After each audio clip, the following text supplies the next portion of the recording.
C'est des personnes qui se sont mariées dans des familles de sorcellerie.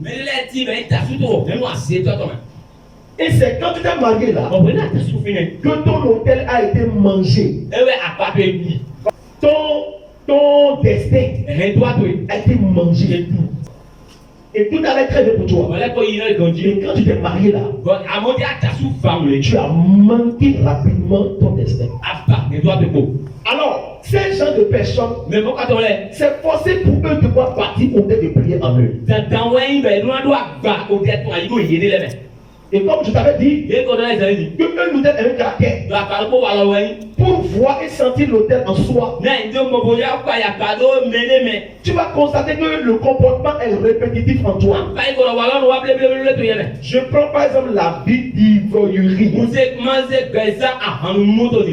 Tu as bu le matin. Et le soir, ça te plaît encore. Et tu as compris.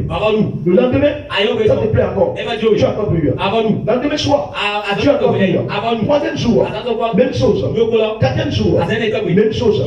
Sache que l'hôtel de l'ivoirie est venu s'installer en toi.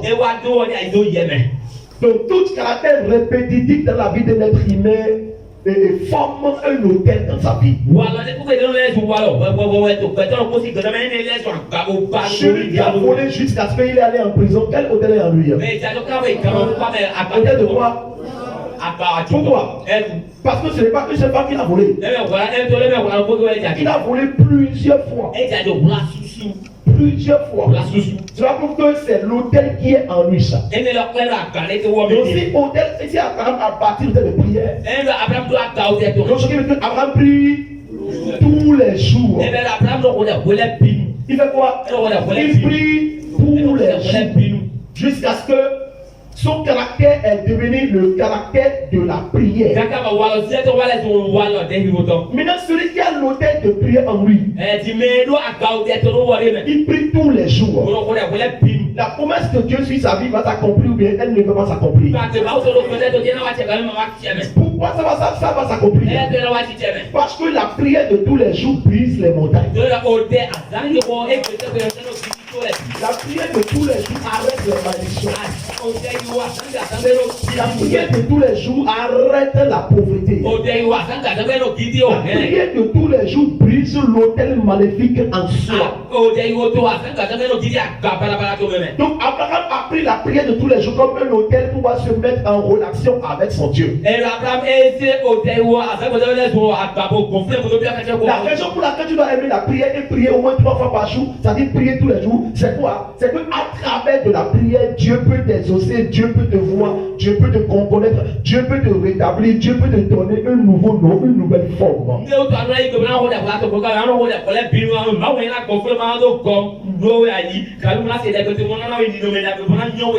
Il y a quelque chose dans ta chambre et tu as pris la chose pour bâtir une relation avec ton ventre. La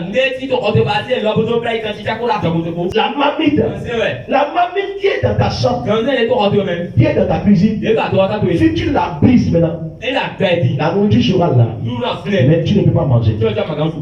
C'est vrai? C'est vrai, quoi. Mais si la marmite est là, tu peux manger n'importe quelle nourriture que tu veux. Très à l'aise. Alléluia. Amen. Donc, pourquoi Abraham doit bâtir un hôtel de prière? Parce que Abraham a compris que il faut un caractère tel que c'était un caractère de papato. Et ici, ils ne font pas papato par jour, ils ont de diarrhée. Donc, écoutez, je ne suis pas en train de se moquer de toi. C'est réel. C'est l'hôtel là est là. L'hôtel là est là. Ce que tu fais là, tu ne connais pas. C'est ça que je suis en train de t'expliquer. L'hôtel là est en toi. Vous savez, l'hôtel c'est comme l'hôtel n'est pas comme un robinet. L'hôtel est comme l'océan. C'est comme la mer. Un robinet, tu vas tourner avant que l'eau ne sorte. Mais la mer, elle est en mouvement tous les jours si tu veux ou pas. C'est ce que l'hôtel est ça. Tu ne peux pas le faire taire si tu ne le connais pas. Que ceci est un mauvais hôtel. Au contraire, tu vas encore le nourrir en donnant des arguments par rapport à ton mauvais caractère là. C'est pourquoi je dis que certaines personnes, peut-être qu'ils ont l'hôtel de Papato. Et chaque jour, ils doivent faire Papato de la même sorte. Faites tout possible pour partir de l'hôtel de prière. Ce que l'hôtel de prière va te donner, l'hôtel de Papato ne peut pas te donner. Ce que l'hôtel de prière va te donner, l'hôtel de fornication de tous les jours ne peut pas te donner. Ce que l'hôtel de prière va te donner, ta marmite avec laquelle tu as bâti l'alliance du ventre ne peut pas te donner. Abraham a bâti l'hôtel de prière. Alléluia. Et il a commencé par prier. C'est pour demander à Dieu, Seigneur, tu m'as promis le voyage. Seigneur, tu m'as promis le mariage. Seigneur, tu m'as promis l'argent. Jésus a accompli ta promesse. Jésus a accompli ta promesse. Jésus a accompli ta promesse. Jésus a accompli ta promesse. Tu m'avais promis l'élévation. Tu m'avais promis le royaume. Jésus a accompli ta promesse. Yahweh a accompli ta promesse.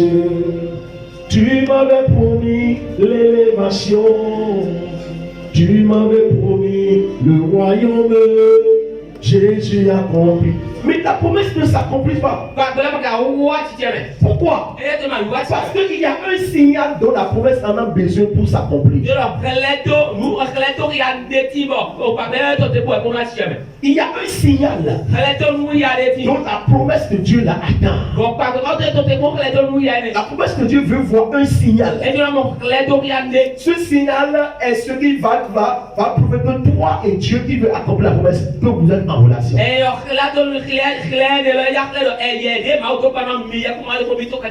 Voilà maintenant que le signal n'est pas en toi. La promesse tourne. Comme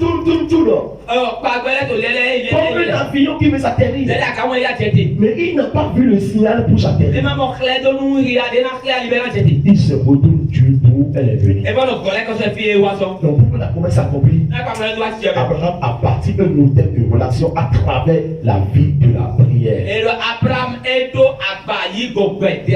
C'est pour évoquer le Dieu des promesses. J'aimerais que tu pries, dis au nom de Jésus. Dis au nom de Jésus. Dis ce matin, Dieu d'Abraham, Dieu des promesses, accomplis tes promesses sur ma vie. Accomplis tes promesses sur ma vie. Accomplis tes promesses sur ma vie. On a pris au nom de Jésus. Invoque-le en tant que le Dieu des promesses.